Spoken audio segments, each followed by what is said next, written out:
That was the book that I wrote about my family experiences with grief and loss. And then when I was doing that, in terms of getting it out and, the book tour and all that, I ran right into how we're not supposed to talk about this. This we're not supposed to talk about this, and so people were so uncomfortable and nervous about even inviting a friend, maybe who's had a loss, to the program because maybe they're not ready. I mean, so anyway, it's been a journey.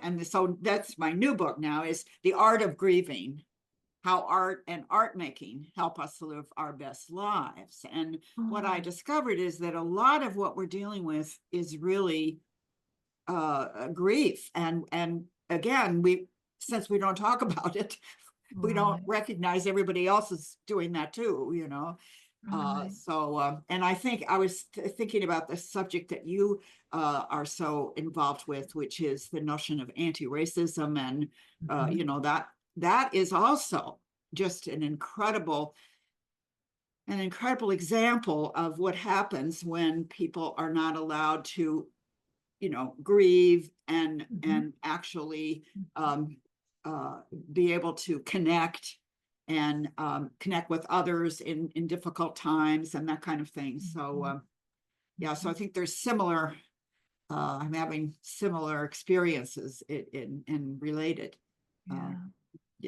So and collective trauma. One of the things that I'm seeing after post-election is collective trauma. No matter how people voted, there is collective grief. So it's almost like it takes the generational trauma of unfinished business, adds it to the current events, and the nervous system is on so much overwhelm. And someone said once, I don't know who to quote, that all neurosis is unresolved grief. And I thought, oh, well, yeah. and what I started doing, after that experience with Warrior Mother and the response I got, I started looking at everything through the lens of grief. I mean, whatever's happening, something happening in the public arena or something happening in my neighborhood, or is that something that is a grief that we need to address?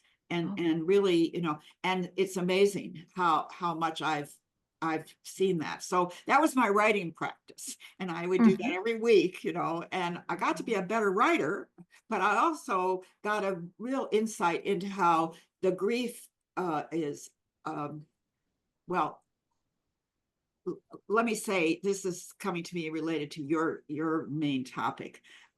So one of the gifts of anti-racism, or of being open to inclusion of people who are different, is that you get the wisdom of their culture.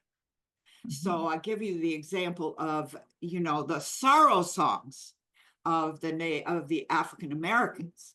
So then you learn that singing, and especially together, can be a wonderful way to grieve as a community.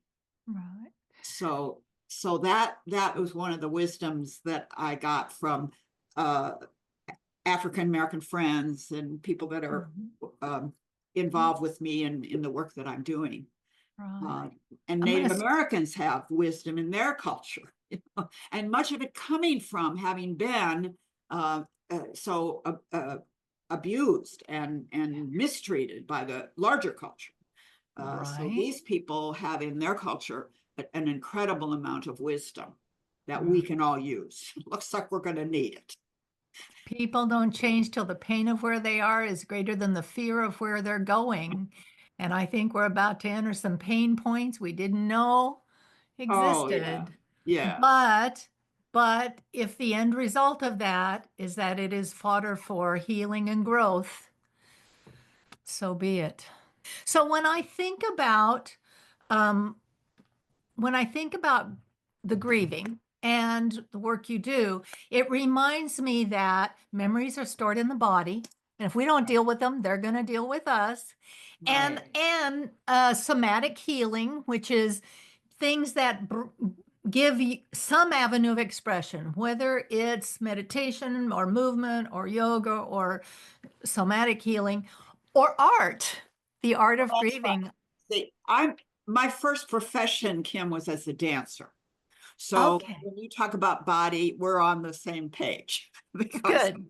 so yes, I think that that somatic, yeah, I was a professional dancer before I became a social worker and a professor of social work and a therapist. So I began immediately using what I knew as a dancer and an artist, a performance artist, with my students, having them improv story, imagine they're the client, how would they talk, all of that. And so things are finally, the world is finally catching up with what I was doing many, many years ago.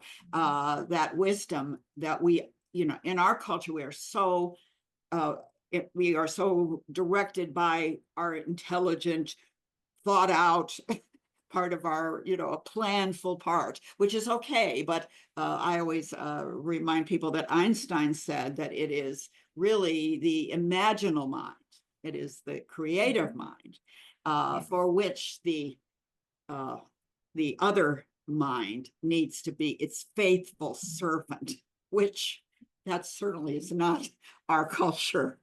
Right. But it is, Well, but it is indigenous cultures. So yes. again, that notion of what is the gift or advantage of opening ourselves to people whose backgrounds are different, whose Mhm, whose folk stories are different, whose music is different, mhm, and that we get out of our own uh, groove mhm. and have a more holistic experience, really. So I have a question. Oh, I have so many questions. I have a question for you. So you are holistically inclined. Most of us, when we're so cerebral, have this disconnect. Have you ever experienced or done trauma-informed therapy or trauma-informed solutions for people who have maybe trauma in the past? For example, um, I had childhood sexual abuse and a lifetime of obesity. And I used to say, not only was I disconnected, but it's what allowed me to stay in my white bubble. Like, what does that have to do with racism? I'll tell you what. When you're disconnected from your body, you're taught your survival skill is not to notice. I don't notice when I need to go to the bathroom, so I wait. I don't notice when I'm hungry or not, so I um, and when I started doing the deeper work, it felt like returning to the scene of the crime.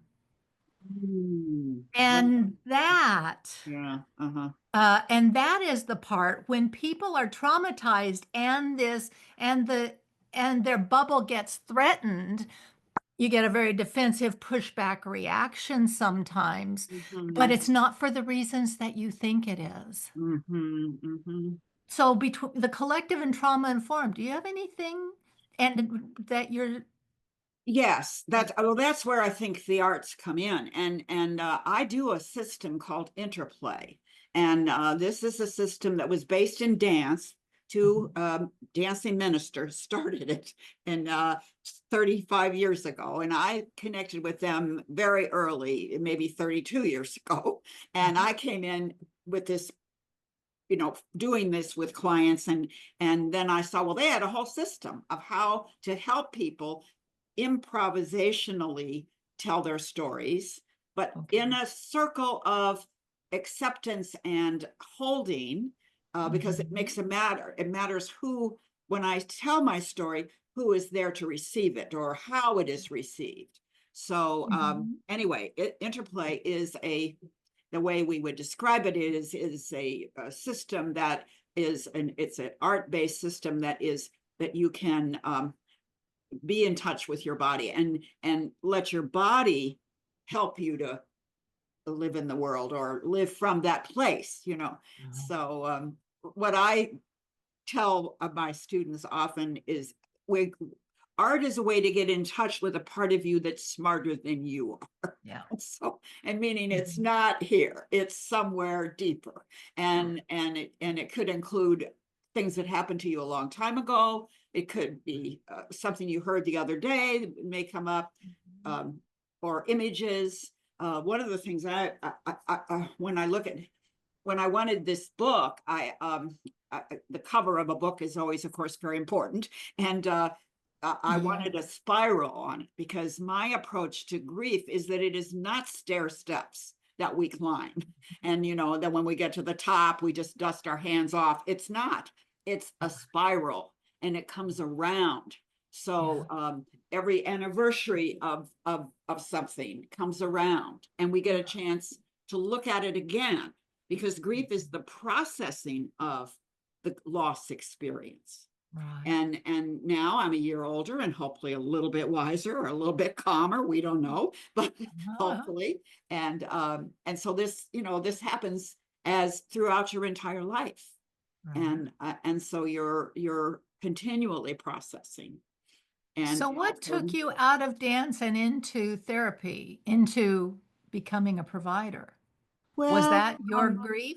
Well, I was initially, I think, I was making a living as a dancer. And when I moved out of New York City, I wasn't, I was in Detroit, and it was a little hard to make a living as a dancer. So I did continue to dance. I was a part of we started a dance company out of the Jewish Community Center, and we danced in churches and synagogues and county fairs and anywhere, that we could. So I did keep dancing, but it wasn't a way to make a living. And then I began to see, as I was teaching dance and studying in social work, how this is what when we talk about trauma informed, part of it is to get away from just the intellectual into the experiential. And that can be music, dance, storytelling, drawing, or even, making meals and decorating your house. I mean, it's a way of self-care. It's a way of, well, it's also, if you think about it in terms of loss, creativity means you're creating something that has never existed before. So it's new. So when you have lost something, that seems like it's a very, I don't know, soulless, it makes you feel very much better that now we have something that is new. And that can go away too, because we know everything goes away. Right. Everything we love goes away, including us eventually. But, that's another thing we're not supposed to talk about. Oh, so many forbidden topics. Well, what we do at One Voice Evolving is we talk about the elephant in the living room. Put it right out there and just get it over with.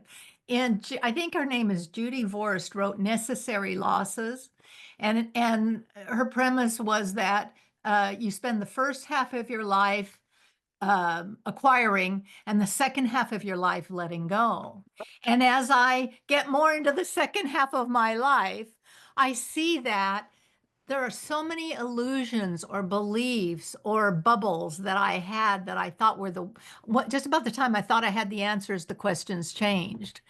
But one of the losses we don't talk about is the body shifts and the mental shifts that happen post-menopause for women.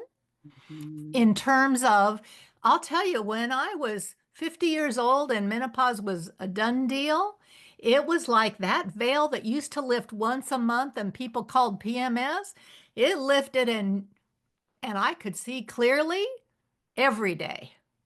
Boy, did my life change. Boy, did my life change. And sometimes taking a leap of faith, creating a new life is a form of artistry. But certainly, you bet. Well, yes, because I think eventually, as I got into this whole thing about using the arts as medicine, and to recognize in a way our life is the art, to live in an artful life, to be exploring, to be open to new things, to to not be just restricted by what has been, but also to open up to new horizons. Yeah. Right. And so our audience is women over 40 who by now have probably empty nested or are well on their way. They're maybe looking Yes. at who do I want to be when I grow up. You know, some of the paradigms they grew up with have shifted in their 30s. Mhm. And they now have the resources, the time, and the energy that's not being poured into everyone else, and they Mhm. can look at the broader societal roles or what affects them. Or now, you know, the reason why I became political this last cycle is because of my children and grandchildren. And Yeah. I just was like, no, we're not going back. Not because of me, because of them. You know, it's not. Well, we're in a period right now of backlash. And one of the ways I think to think about this is we were more successful than we thought. Because, I mean, we knew we weren't where we wanted to be, but Yeah. we were way more successful than some people in the culture are able to tolerate. Mm. Oh, I love that. Isn't that right? I mean, Yes. so Yes. Thank you. Thank you for that reframe because mine was, I thought we were over this. uh-huh. It Well, didn't. we have gone too far for some people.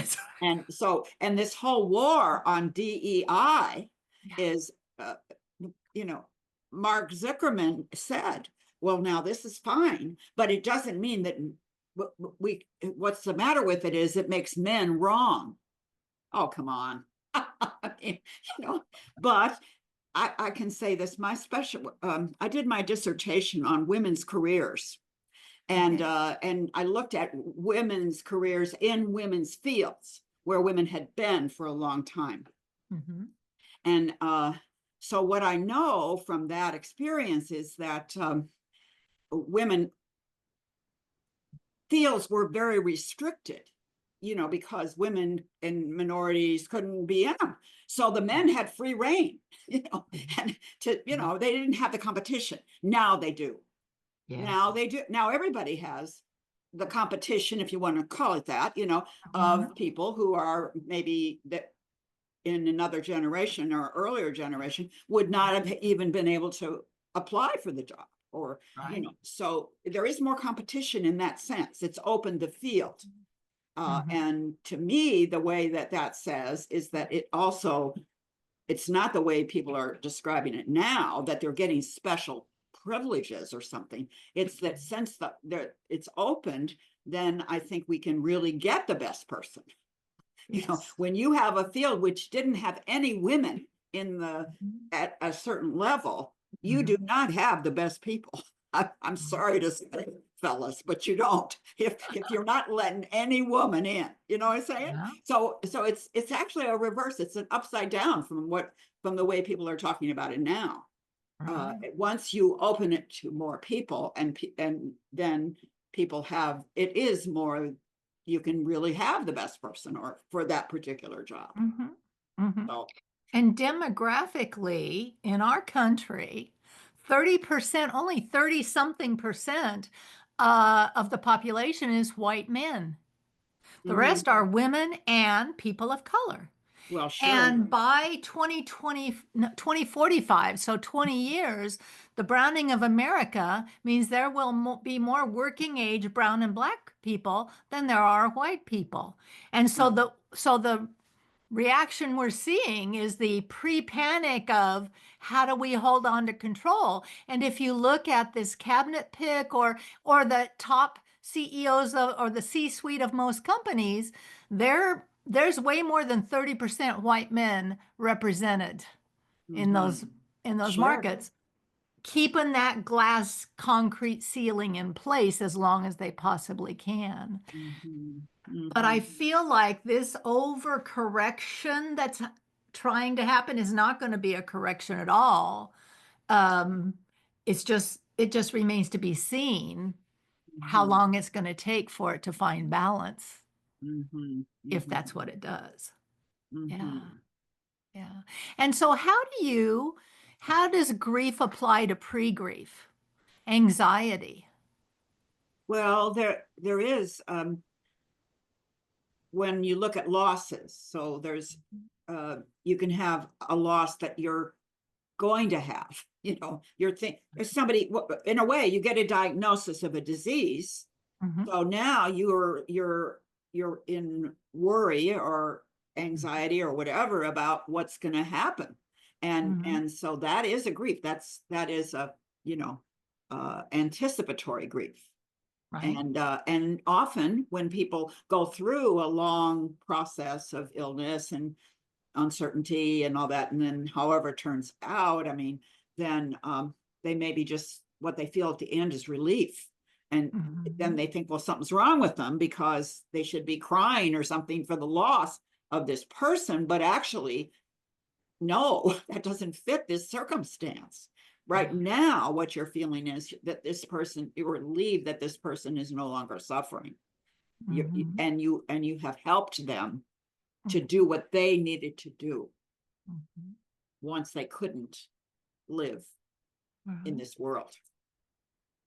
When you talk about the spiral of grief, that's my experience of grief as well. But I also know the 5 stages of grief model that everybody, and the funny, and I've taught for 25 years, you don't get to skip a stage, and they don't come in 1, 2, 3, 4, 5 order.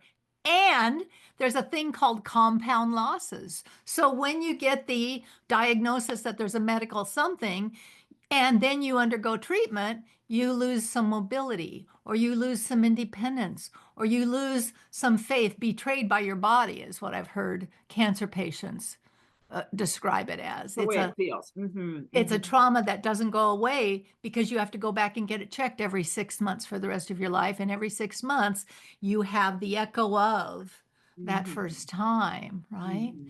And so it does, and I certainly well know anniversary dates from being married to a veteran with PTSD for 22 years. Wow, yes. The recurring cycles.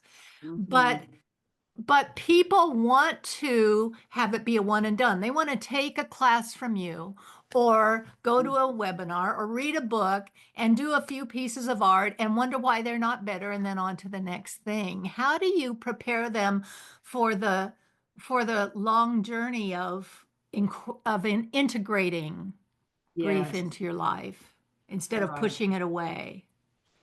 Well, it is a total shift in your awareness, to look at, for example, loss as something that, oh my goodness, how could this be happening? How could it be happening to me? Whatever it is, and versus why not me? This is part of the human condition. Loss is common. Loss is frequent. You can count on it. If you want something to count on, you can count on that. So it's not that I did something wrong that it happened to me. I'm a human being. And so that's how come this happened to me, or that's how come it happened to you. So it's just, it flips again what your expectation is.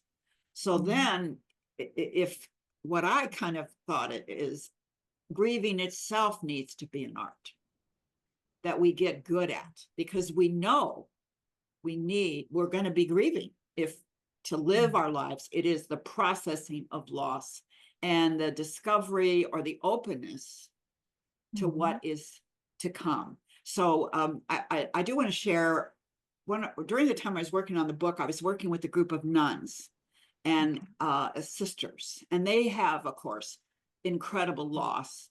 They tend to be elders. They get to a lot of people die in a month. They'll have 1 or 2 funerals, but besides that, they've had to, like in a company, they've had to downsize. Since they have fewer people, they have to downsize. So they have to maybe sell off the school property or sell off the hospital, or so all of that. And by the way, that is what corporate people do sometimes too. They have grief, they have loss. But anyway, so in working with them, they told me about a ritual that they do. And I put this in my book because I think it's such a beautiful kind of reframe. So when there's a loss, they ask themselves the question, to what life is this loss calling us? To what life is this loss calling us? And then they listen for the answer. It's a question that there may be a lot of waves of answer to, or it may be in one member of the community may have one answer and someone else may have another answer, because a life includes much more than one good idea, right? So I think of that now as we look at this loss that we've had in our country, in our political life, to what life is this loss calling us? And I ask myself that every day, and I keep listening for the answer. And I think doing it in a community, we can, because we have to be in community to be able to survive and thrive this situation. Right, right. And the best advice that I've seen is to get into real community and out of digital community. You know, we have an illusion of community until TikTok goes away for 12 hours. Right. Although I don't want to disagree with you, I just want to say yes, and, which is I do improvisation. So yes, and I have been online with a class or a group for 4 years. It's since 2020. And so that's this book, Still Point. And it is a self-care playbook for caregivers to find ease and breathe and reclaim joy. And we use the interplay forms online, and we have community online. Now, we're not sitting there, with our cameras off, doing something else while we're listening to the thing. We're not doing, we're on screen with each other, and we do movement stuff on the screen. So, and of course, I tell this story on myself, that when we got shut down one afternoon, because the book had come out and we were going around doing programs and stuff, and we got shut down one afternoon. So my colleague said, well, we have to go online. And I said, well, what we do is not going to work online. It won't work online. So I am so glad I was wrong about that. Glad I was wrong about that. That's wonderful. So we can, my point is, we can have community online. And we still like it in person for sure. But there has to be that energy when we're online. And so my question, do you do that through a social media platform, or you do that through your platform that you own or manage? Well, actually, the platform I've been using, which I really want to tell you about because it's really wonderful, it's called Let's Reimagine. Okay. Let's Reimagine is the name of the platform. And this is a platform that was started. Okay, this is a group of people, young people, I would say, that were doing programs about the impermanence of life and being able to bring out the idea that you could talk about, death. You could talk about things that we're supposed to not talk about. You could. And so how about if we do? And so anyway, they got 30,000 people together for a huge conference in San Francisco. Then they had a huge one in New York. And then they were about to do a huge one, I think, in Dallas, when the shutdown came. So they said, we're not getting 30,000 people together about anything. So they put their money in a platform. And so the platform has programs, and so my programs go through that, that, so people can register and pay and, that sort of thing, and hear about things. So, in fact, the person who, the executive director, Brad, he wrote the foreword for my book. So it was really, I'm very grateful for them. And they do a lot of community vigils. So people can come online and they use the arts, they use music, they create an altar, somebody does, and so there's that kind of art, and and candles, and so it's a ritual, it can be a ritual space online. That's a resource I've never heard of. Yes. Just great. Yes. Let's reimagine. Yes, Uh-huh. .org. Yeah. So I like to pull the curtain back a little bit, and I'd like for you to share with us maybe a little more about your personal grief journey, because we knew you as the dancer before, and and the well-accomplished woman now with 4 books. What what was your journey then? What were maybe a pivot point or 2 lessons along the way that pointed you this direction? Yes, I think of that a lot. How did I get I here? did. There was a wonderful book. I told you women's careers were one of my things that I was studying, and there was a wonderful book. I can't name the author right now, but on women's careers, and it was called "Is This Where I Was Going?" Honestly, And yes. because we have to zig and zag, we have to say, okay, what now? Yeah. Yeah. So I had yeah, I think one of my biggest losses that I would say is that I told you I was a professor of social work, and I was um, up for tenure, and I didn't get tenure. Now, this was in a school of social work, a professional school that had 36 faculty, only 6 women, however, in social work, which, as you know, is a field with a lot of women in it. So, Right. they changed their mind at the end, sort of. I don't know. I mean, it was a very big shock that my dean said he wasn't going to support me, which tells me then that I can't get it, because without his support, I can't. And so it was this just a horrific thing that happened in my life, because everything had been my family had supported me, as you know how it is in your career. And so anyway, what I did, so this is one of my first experiences of using the arts. So I decided I needed a ritual, and I needed a ritual for, I had an 8-to-1 vote in my favor for tenure. So I invited those 8 people to a party, and my family, and it got to be quite a big party. Right. And I called it Transformation of a Career. And Okay. so I wanted to be able to grieve the fact that this happened, but also begin to again say, what life is this loss calling us, And so we had this, and in fact, I have a copy or a description of that in the Still Point book, because this is a redo of my original book. So I have it in there as to how we did it, but and I remember some of the funny things that, because it does go into ludicrousness sometimes. So the woman who was my mentor, people get up and testify like they do at funerals, So, and so she gets up and she says, so she just felt like it was the right thing for me not to be having tenure. And she starts naming all the famous people, including Einstein, who didn't get tenure. He didn't get tenure because the people couldn't understand what he had written.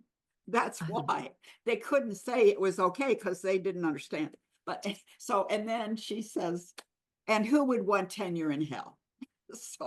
So it anyway, that was my beginning, and my there was a female dean, a woman dean, and she was so cute, because when she got this note, she slapped her, like she said this, and she's got this cigarette hanging out of her mouth, and she says, oh my God, this is the healthiest damn thing I've ever seen. So it leads in the direction of celebrating everything, even though it's not what we wanted. It's not anywhere close to what we wanted. But I think about it a lot when I look at my life, and where would I be now? And I'm in a better place. I mean, really, but it's that way. So that's the biggest professional loss that I have had. And then I wrote Warrior Mother because I had a son who died of AIDS after 4 years of living with it. And then I had a daughter 5 years later who died of breast cancer. At the time, of course, about 30,000 women that year died of breast cancer. So, and then my best friend. So I just, when you get all of this experience, you ask, what am I supposed to do with all this? Right. You know that, So, and that's so interesting because there are two approaches to loss and trauma. One is why me, and one is what am I supposed to learn from this? And I have always been a what am I supposed to be learning from this person? I don't know. I'm just fundamentally opposed to remaining in a victim feeling, which is my trauma response, right? Because sometimes shit just happens. And right, you know, right. and life does punch you just to see, That's right. That's right. That's right. and we're all so busy in our heads making meaning or assigning blame that Mm-hmm. sometimes the people around you are not comforting or helpful or in Mm-hmm. your growth and journey because they're finding fault with the way you did or didn't manage your grief or the life before or after your grief. What Mm-hmm. that's collateral damage. Two things: compound losses and collateral damage. Right. Right. Yes, absolutely. Absolutely. Yes. Do you see that? I see that. I used to work with divorce people who were divorced because I've done it a time or 10. And Um, I and I know some things about that grief process. And one of mhm. the things is that there is always compound loss. It's never just the loss of the marriage.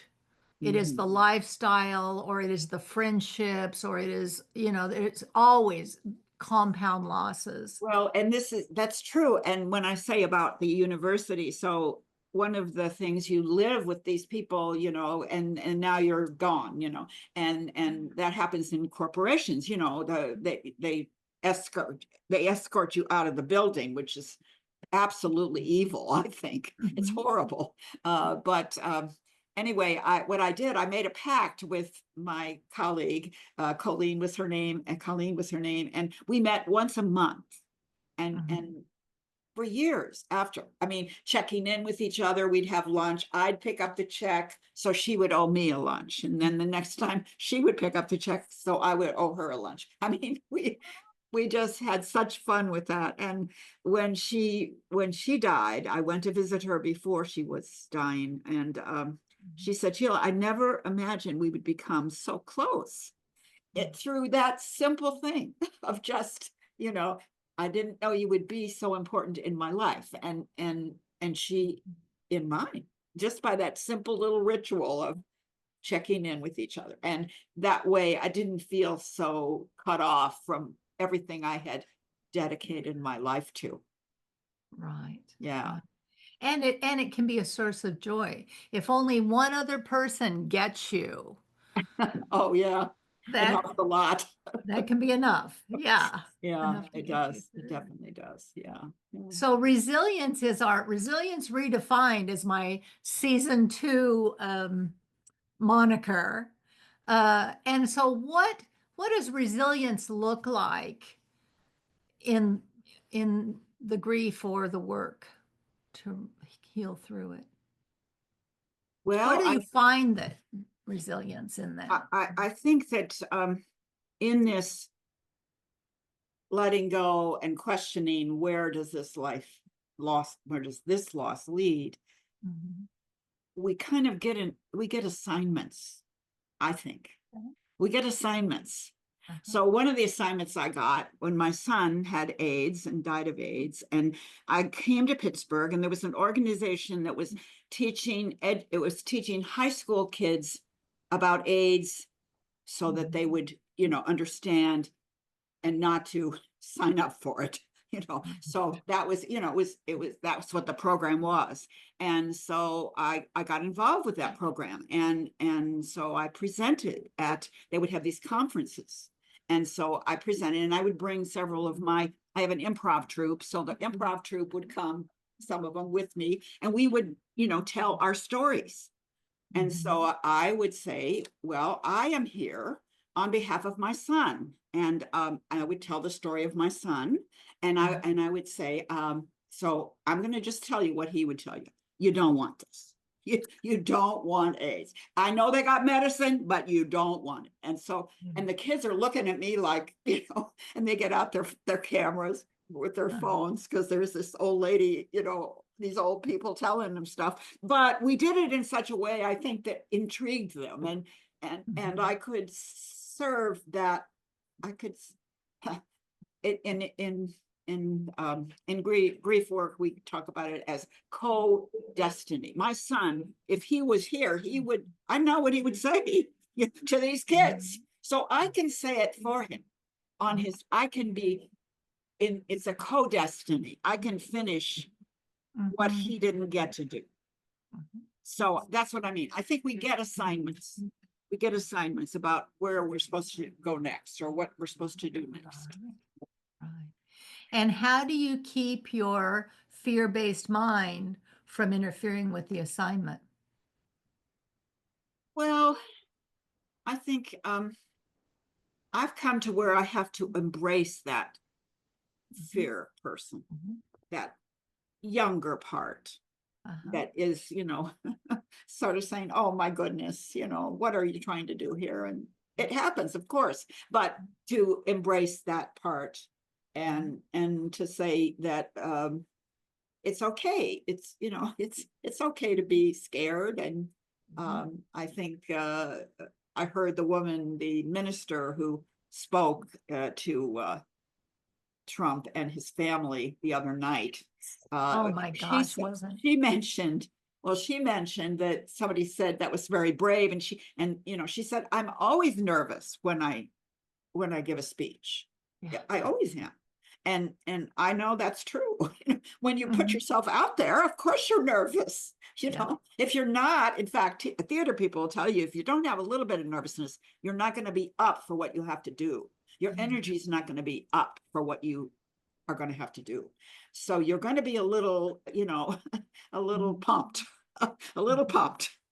And so she admitted that, but it wasn't any more so than it always is for her. She has to kind of get up for standing up in front of people and saying stuff in front of them, So we leave our small body and we get into our big body. That's what we say in interplay. It's like, flaps up, you're into a big arena, and then flaps down and you're just a regular little person. So you have to be able to be comfortable in with both of those people. And when you get an assignment, and because I listen to my body, I listen to my intuition, I listen to my gut, I watch events unfold in my life that are taking me onto the front lines right now, that honestly, I early retired, and the pandemic is my sweet spot because I'm an introvert and I can sit 20 feet away from people and not have conversation the rest of my life, perfectly happy. But that's not how this is all evolving. One voice evolving. That's not how it's happening. So, but when I have an assignment, when I have that, knowing that my voice is what's called for. Right. That empowers me. That tells me I don't have to worry about the script. That's why I don't script these. I don't have to worry. All I have to do is show up. And the rest will be exactly what it's supposed to be. That is how I navigate that. But that is from, I did 30 years working with highly functioning addicts and alcoholics. And the first 10 years of that was feeling like I was responsible for whether they recovered or not before I learned to let go of those results. So it's a lifetime of letting go of, let them. Yes, I'm just here to do what I say the things, or I do the things, or I pull the people in serendipitously who are going to be, and they always are, just like you are, exactly the right voice at exactly the right moment, even though we might be 3 weeks out from publication of this conversation. When I look at the schedule, it's like, oh yes, and she's perfectly slotted between this and this. To me, that's the magic of life, the joy dots that make it worth taking the risks and feel the fear and do it anyway. Exactly. And serving life. I think that I've been a member of a women's group in Texas for since 1991, and we get together several times a year, different seasons. Spring is our big season for getting together, and we get renewed to serve life, Yes. whatever that's going to be. I love that term, serve life. I've never heard that before. Yeah.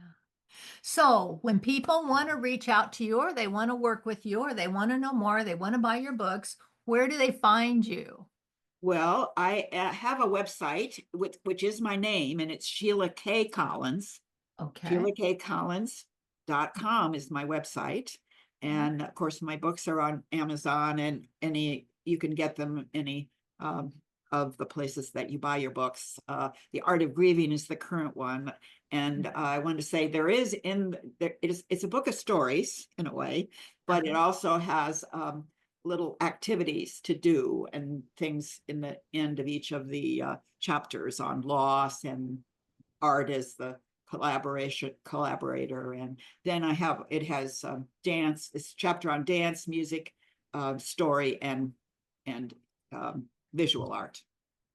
So yes. Okay.